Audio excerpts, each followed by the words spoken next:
Well, excuse me. Well, taking this week's Advanced Auto Parts victory lap is a driver who turned his first laps at the ripe old age of 4.5. And from those early beginnings, now 18-year-old Cole Raz has risen up the short track ladder. He has taken the Arizona State Championship as well as the Advanced Auto Parts NASCAR Track Championship at the third of a mile Tucson Racing just last year. But at the heart of this story is how he did it. You see, Cole regularly makes a 1,400-mile one-way trip from his home in Lake Oswego, Oregon, to Tucson, Arizona's Tucson Raceway every week. And he joins me now inside the wind tunnel. Oh, I got to tell you, Cole, I've never heard of a driver traveling that far each and every week. You must have racked up a lot of frequent flyer miles. Yeah, we definitely a lot of flying, but I feel like it was the perfect scenario that we got ourselves into with my car owner Brad and Joanne Cornelius in. So it was basically the perfect opportunity, and like we just couldn't pass it up. So definitely a lot of trips going down south, and got to experience some cool scenery through Salt Lake, and just all my transfer flights. So a lot of miles logged, but now I haven't been back to Tucson in a little while now. Now we're running the Spears SRL Southwest Tour Series. Yeah, and now you're traveling up and down the West Coast. Tell me some of the tracks you've visited so far. So we started the season off over at Irwindale with the All Star Showdown, and then we went to Kern County Raceway Park in Bakersfield, California, and then we headed over to Roseville, Stockton, and now we're going back to Kern County on the 26th. Kind of gives you a different approach to things and also increases the little black book that any driver has when you run on that assortment of racetracks. So, what's ahead for you? You've got to obviously have a plan and a goal at the end of it. Yeah, I think for any young driver, the goal is to make it to the Cup Series. That's what I'm going to be shooting for. I mean, you can only shoot for the stars when you're at this point. So I think if I just continue to progress and mature over these next few years, I'm not in a huge rush for myself.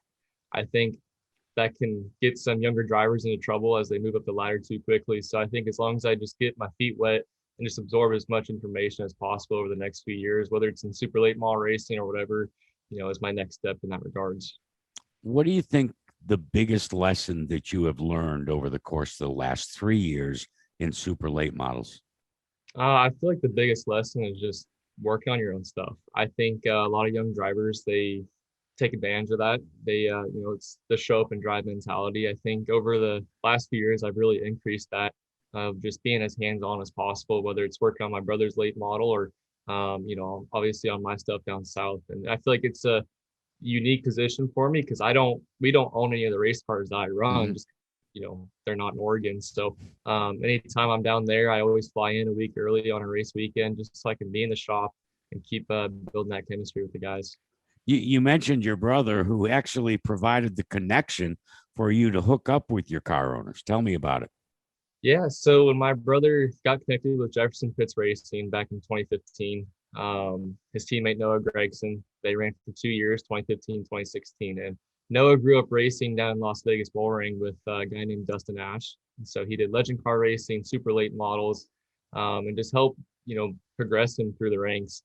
And so we got connected with Dustin in the year of 2016 to go do some of my own legend car racing. And then Dustin met Brad and Joanne Cornelius down in Tucson, and he started crew chief in Brandon Farrington, who's my current teammate now. And excuse me, and that just progressed to a new opportunity as Brad was looking for a young up and coming driver to fill in what was called their Super Truck series down there. And then just one thing after another just kept progressing.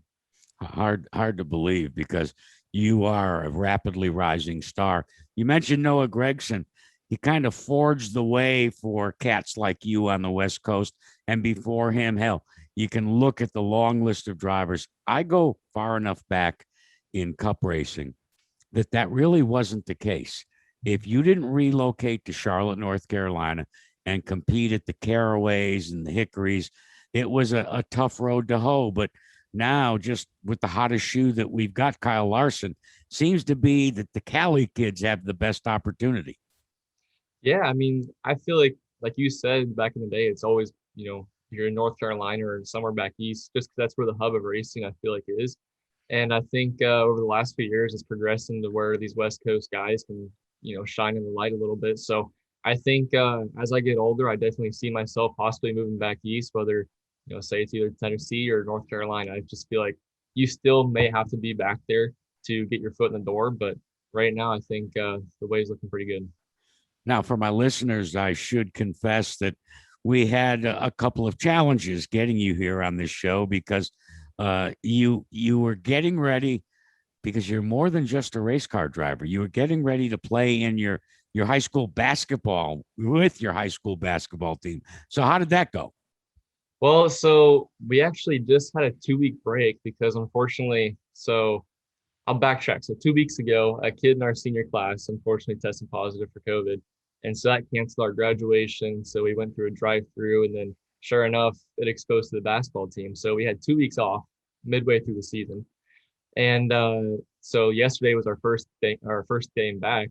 And so it was just kind of going through a little walkthrough, and today's our senior night, which is going to be pretty exciting. So, but next Tuesday, like I was mentioning to you in the email, is the playoff game, and I leave Tuesday night to go to Kern County. So it's if it's not an early game, I'm going to be missing that, unfortunately, just because obviously racing's coming first. And for me, basketball has always just been something to keep me active through the winter. And as this got postponed, I didn't see this going into the spring and summer. It's hard to juggle it when you've got your eye on the prize, huh?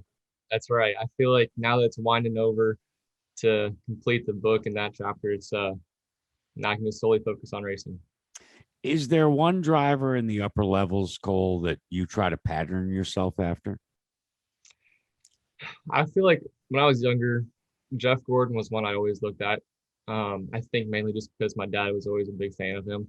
I always would look at a guy named, Jimmy Johnson. I feel like he's a class act. I also go back to Carl Edwards. I know I'm naming a few here, but one thing I really like about Carl Edwards is in his interviews, sunglasses off every time he gets spoken to. He'd address the whether I'm spacing names, but they're addressing the person that's interviewing them. So I just feel like that kind of class act and respect goes a long way in that sport. Nowadays, you can't just bring a helmet and a fire suit, and you can't just bring a helmet and a fire suit and sponsorship. You have to have the skill set outside of the race car. Sounds to me, as I talk to you, that you've honed that skill pretty well. How much have you had to concentrate on what I call PR, marketing, and social media? Huge. I think especially this year, being a part of the Alan Quickie driver development program, they're huge on the PR and your community engagement and how active you are on social media. So I had to take it up another notch and really push myself just because I do everything myself on social media. So it's kind of fun for me just because I enjoy posting and just looking at how different drivers do it. And I think that's the big piece. As much of it is as a sport, it's a business. So you got to work your way up and secure the funding, like you were saying, and that's a big piece to get that top level. You mentioned patterning Carl Edwards in terms of interviews and especially on-camera TV interviews. So do you conduct any mock interviews looking in the mirror?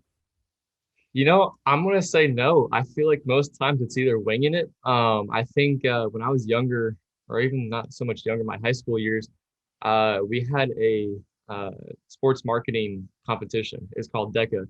And it's basically a whole state competition. So all schools across in Oregon come together and you do basically these role plays and you pitch ideas to these complete and total strangers. And it gets into a real competitive spirit. But I feel like over the last 3 years, it's really progressed me to be able to talk easier to new people and, in front of people as well. It sure sounds that way in our visit. Best of luck as you continue up that ladder. And we do appreciate your visiting with us, Kole Raz, right here inside the wind tunnel. Thank you, Jack. Thanks, man. You take care. Good luck. Yes, sir. Thank you. All right. Appreciate it.